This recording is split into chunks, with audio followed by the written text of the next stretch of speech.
করে দিবে। আর আমি মানুষের কাছে যদি বলে আমার সম্মান যাইবে, আমি যাব। ও সন্তানের পিতা মাতা, আজ সমাজের মধ্যে নতুন মাজলুম কোন মানুষ না।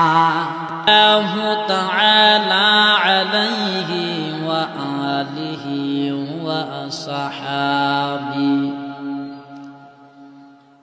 وأصحابه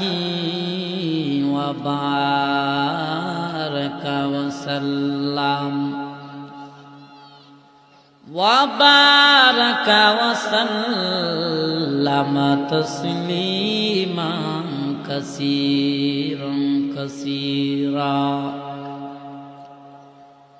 أما بعد فأعوذ بالله من الشيطان الرجيم. بسم الله الرحمن الرحيم. وقضى ربك ألا